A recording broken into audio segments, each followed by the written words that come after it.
pleased to welcome Mr. Marty Johnson, who is the founder and president of a great organization called ISLES, Inc., founded in 1981 with the purpose of? It's a nonprofit community development organization focused on environmental solutions. It's based in Trenton, trying to come up with innovative ways to meet a 9-word mission, which is foster self-reliant families and healthy, sustainable communities. So that is an interesting way of approaching some of these challenges that we face in tougher communities. Back in the day, 1989, Marty and I were in the second class of a great organization called Leadership New Jersey. I met you then, and I thought, tremendous passion that you had and have today to help people. Where does that come from? So that's a really good question. I go back to my grandparents who moved up from the South. They were sharecroppers. They wanted to work in the rubber factories of Akron, Ohio, and struggled. They ultimately found a job there. My parents grew up in those families and had a pretty challenging time. My mother was in an accident when I was young. She couldn't walk a good chunk of my childhood. My father ended up leaving when I turned 16. Little brother and sister at home, mother in a difficult body cast, and you know, the football coaches from Princeton University come to my high school. So I'm trying to be a high school kid and dealing with those challenges that come with being, with having those deep questions about, you know, where's food, where's housing come from for us as a family, and darned if I didn't get in. So I got thrown in the middle of Princeton's campus as a football player. And you actually wrote was it your senior thesis? Yeah, I sure did. I wrote a senior. I was able to visit Northeast Brazil second half of my junior year and I looked at some challenges of a development in a fishing village there, and it got me thinking a lot about, aren't there better ways of doing development in places that need it, that would both strengthen those that you intend to serve there in those communities as well as the environment. And out of that, I wrote a senior thesis on that project, but started looking at, okay, if you were to do this better, what would it look like? And me and a couple of others decided to take that theory and put it into practice. We created ISLES when I was a senior, and I've never had a real job, Steve. I hear you, but you work at it every day. Fast forward. Weatherization of homes is a big piece of this, because we talked to our friends over at PSEG, and I know they're a part of this as well. Make that connection for us in terms of energy efficiency / weatherization of homes. So the largest line item in a family's budget is their housing, and that includes the utility bill, right? And so we have thousands of homes in these neighborhoods that we're looking at, Trenton, Newark, Camden, elsewhere, thousands of homes that haven't seen even the first generation of energy upgrades. That's a travesty, because not only are we heating the sidewalks during the wintertime, but these families are paying enormous amounts of money for this. So it's costing lots of us, taxpayers, those families, money for that to happen. And of course, if you care about climate change, this is a classic example of stuff that you can do to save energy.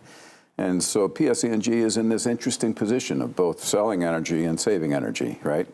We're going to be hearing more about that over this coming year and the implications of maybe decoupling those incentives.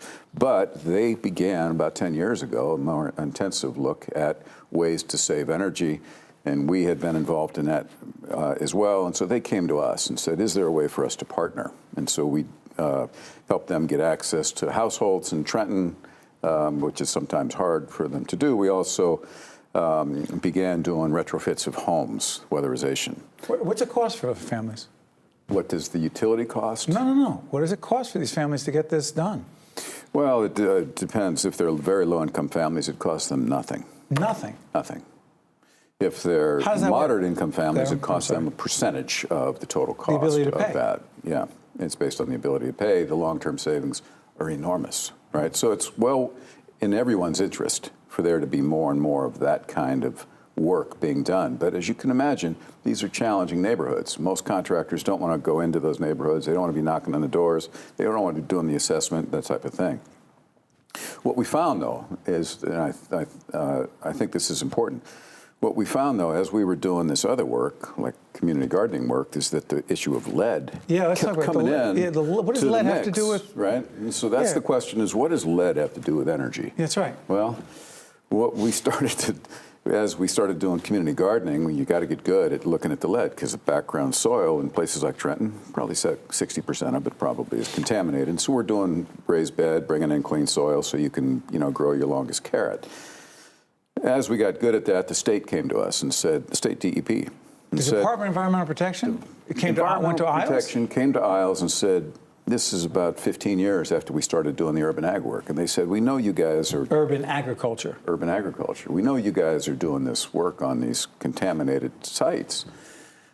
We know you're not coming to us for permission, but we think it's pretty interesting. How about looking at brownfield sites, the larger industrial sites? There were about 100 of them in Trenton alone, which had been contaminated and abandoned. And so, after a while, we finally said, yeah, I guess we can take a look at that. It was a little scary. So, sorry for cutting you off, Marty.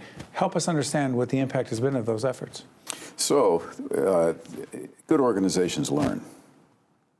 So we were told to take a look at these 4 sites, ways to involve the community in that process.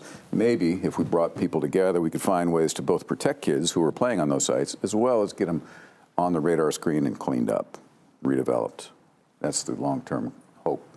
What we found, though, is as we brought experts in, the mothers would say, in particular, what's been the impact of that site on my child? Yeah, what happens to those children? What is the impact? And you know what the experts said? We don't know. No, they didn't say we don't know. Well, they said we don't know. It depends on how much the kid has been playing over here versus over there. And so that was not a very acceptable answer, right? And so we started thinking we got to do a better assessment here. We were seeing this data that these kids were having health outcomes that were just not good, right? And so what we started doing is going from the brownfield sites into the surrounding neighborhoods and doing testing, backyards, inside the homes. What were we finding? And what we were finding was like shocking. We're looking at some photos of it. Right?